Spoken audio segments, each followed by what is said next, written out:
Oh, grabe. Ang hirap i-manage ng WordPress site. Kailangan ko ng assistant. Woo! Hoy, mga kadev, nandyan pala kayo. And welcome back again sa MobiDev channel. So, nahihirapan ba kayong i-manage ang inyong mga WordPress site? Dahil wala kayong assistant o wala kayong katulong? Well, in today's video, pag-uusapan natin ang isang modern tech na tinatawag na Kodi. So, handa na ba kayong ma-mind blown? Let's go!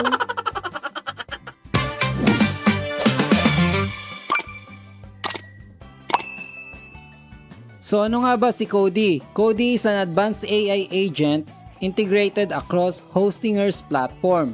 So yan po yung hPanel, Website Builder, WordPress, and VPS hosting to provide instant support and perform a wide range of administrative tasks. It is designed to help users manage their online presence even without technical knowledge. So ibig sabihin po, si Kodi ay isang advanced AI na pwede nating magamit as assistant. Okay po? So siya po ang magiging katulong natin. And now, what is WordPress MCP integration?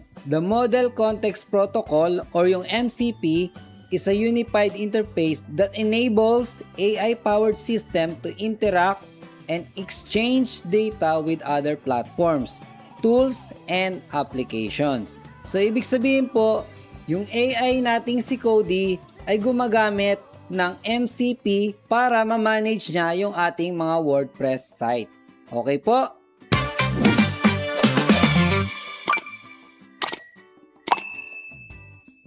Now, para po magamit si Kodi, ang kailangan nyo lang pong gawin is scroll down sa description below and then dito po makikita nyo yung hostinger.com/mobidev. I-click nyo lang po yan at huwag nyo pong kalimutan na gamitin ang MobiDev coupon code para magkaroon kayo ng additional 10% discount. Okay po? So i-click po natin. Then get started. Now dito po kailangan natin at least business plan. Kasi ito po yung merong AI powered na web hosting. So from business pataas, yun po yung merong AI. So, papansinin nyo po dito, may nakalagay na plus AI. Okay po? Para magamit natin yung ating Kodi. Okay. So, ang gawin nyo lang po, piliin nyo yan. Then, so dito po, piliin nyo yung 48-month period. Kasi po, mas malaki ang madi-discount nyo. And imagine, yan po ay 4 years.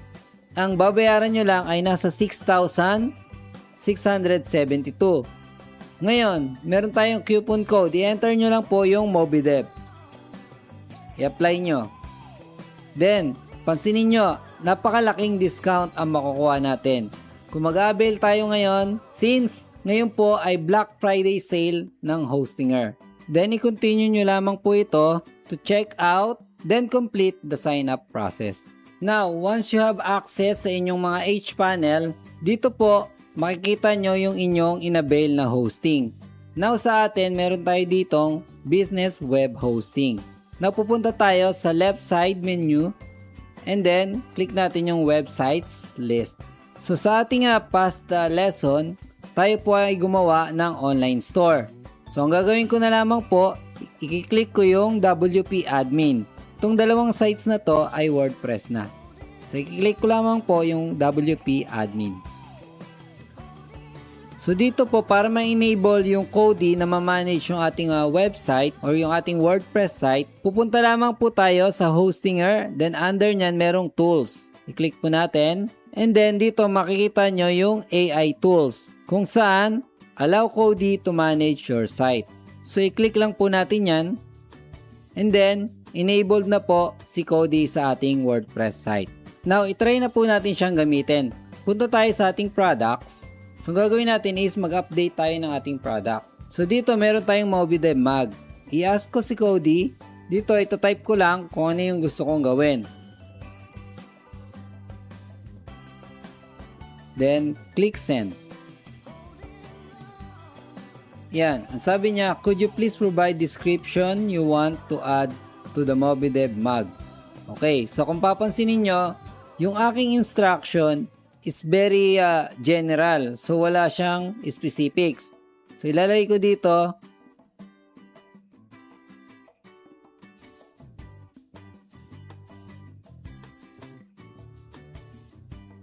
So, yun. Meron na siyang reply. I-check natin kung ano yung naging description ni MobiDev Mag.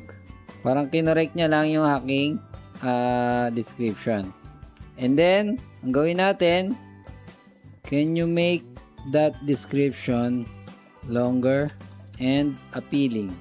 Send natin. Then, tingnan natin kung ano yung gagawin ni Cody. So, yan. The MobiDev product description has been updated. So, gawin natin, it's either refresh natin to or bumalik tayo sa all products. So, balik na lang tayo sa all products. And then, i-edit ulit natin. So, kung papansin niyo mahaba na yung kanyang description. So, dito, mas mababawasan yung pag-iisip natin. Meaning, gagamitin natin si Cody as assistant kung may mga bagay tayong gustong gawin na ayaw na natin mag-isip ng marami pa. Bawas stress, kumbaga. Kasi yung stress, nakakatanda yan.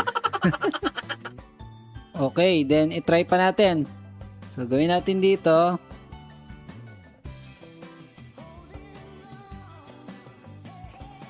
Alright, so itry po natin yan. Send.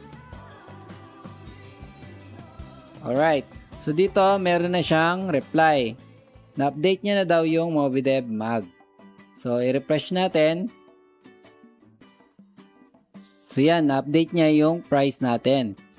And then, so, nilagyan niya ng short description dito sa baba. So, basically, si Cody ay parang virtual assistant natin na bibigyan natin siya ng instruction kung ano yung gusto natin gawin sa ating WordPress site.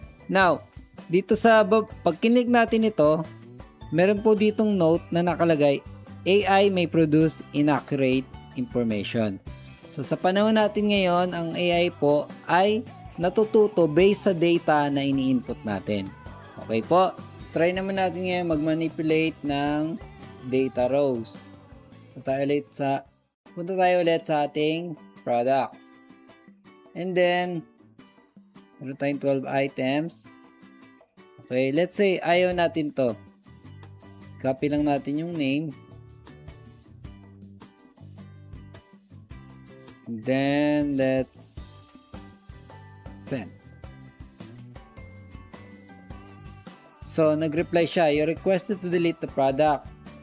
So, please confirm if you want to proceed with deleting this product. Click confirm to proceed or deny to cancel. So, i-confirm natin. Okay, so i-refresh natin. So, wala na yung product. Alright, so si Cody, marami pa siyang kayang gawin. Kayo na lamang po mag-explore at i-discover nyo yung mga bagay pa na maaaring gawin o pwedeng magawa ni Cody. I hope meron kayong natutunan sa video nito. So, don't forget to like and share our video and subscribe kung hindi pa po kayo nakasubscribe para updated po kayo sa ating mga bagong videos. See you on the next one. This is Mo signing up. Bye-bye you! And always laugh.